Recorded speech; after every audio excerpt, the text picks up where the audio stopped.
Well, hello everyone. This is Fiona Jane, and I'm going to be telling some stories for the Tag Team Tales page. My first story comes from the Mearns, that's Kincardineshire, and it concerns the Laird of Morphie, a John Graham, and a water Kelpie.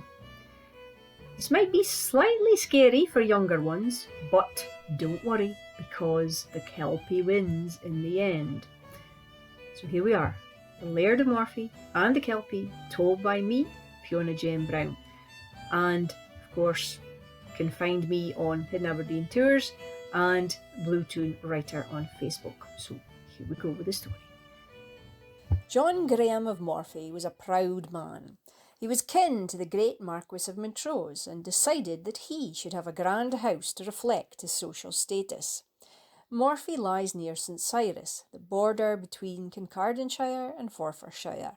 All that remains today is a farmhouse called Morphie, all because the Laird himself tangled with a water Kelpie. A Kelpie, or Yahushka, is a water spirit, capable of assuming different forms. Sometimes a tall, dark, handsome man, at others a beautiful black horse. In the latter form, the Kelpie would entice people to climb on his back, whereupon he would instantly dive into the nearest river or loch and drown them, feasting on the remains under water.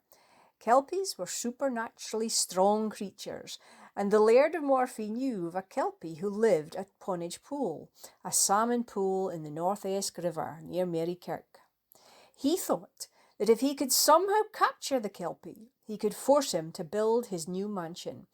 So Morphie went to visit a local witch to ask how he might achieve this. "Ah, the water Kelpie has one weakness. If you can cut off his bridle with caul iron and keep it for him, then he will be in your power till he regains it," the old woman explained. "You mun creep up behind him and cut the bridle with one blow. He will pursue you, but if you protect your hame with rowan boughs, then he canna cross your threshold. Hide that bridle for as long as you would make him your servant." Morphie gave the woman some silver coins and left, returning to his wife to tell her the news. "So, you must gather all the rowan branches you can and fix them above every door and window, but leave a window open at the rear of the house for me to climb into. The Kelpie will hopefully tire himself out, and then I will have control of him."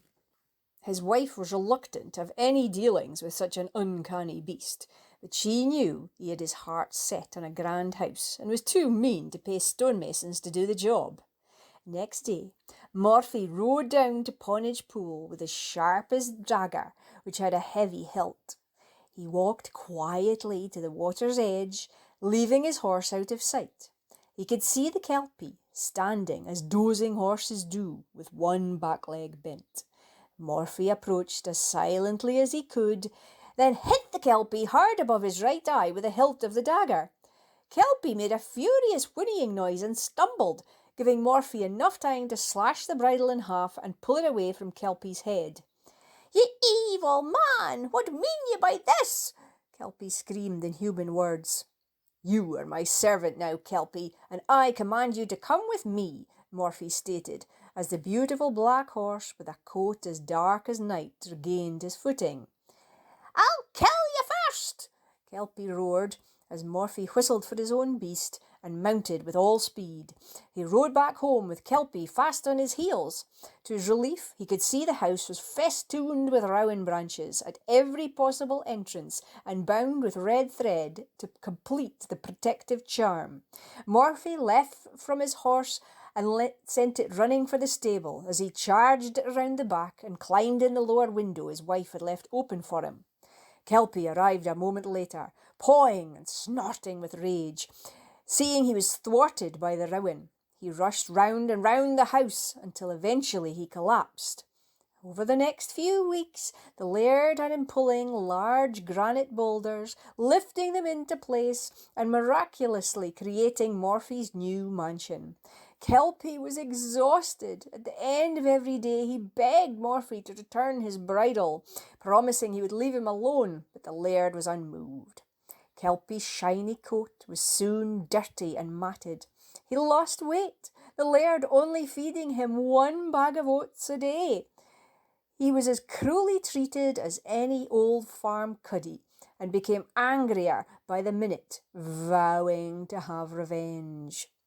Eventually, the mansion with his stately castellated walls was finished, and Morphie was as good as his word, returning the bridle to the Kelpie.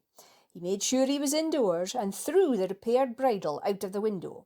Kelpie seized it with his teeth and cast it up in the air, where it fell lightly back on his head. He turned and issued this frightening curse.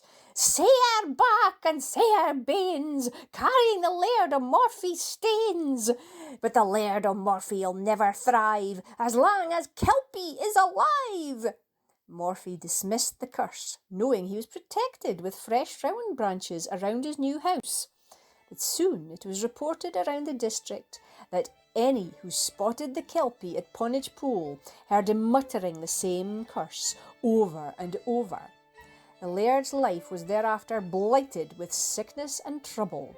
His wife left him, taking their children with her. The house began to crumble, till eventually it collapsed, taking Morphie with it. Folk said this was all the Kelpie's doing, and only the line of his daughter survived, the lands of Morphie, ultimately landing in the hands of his distant kinsman, who was descended from Barclay of Mearns.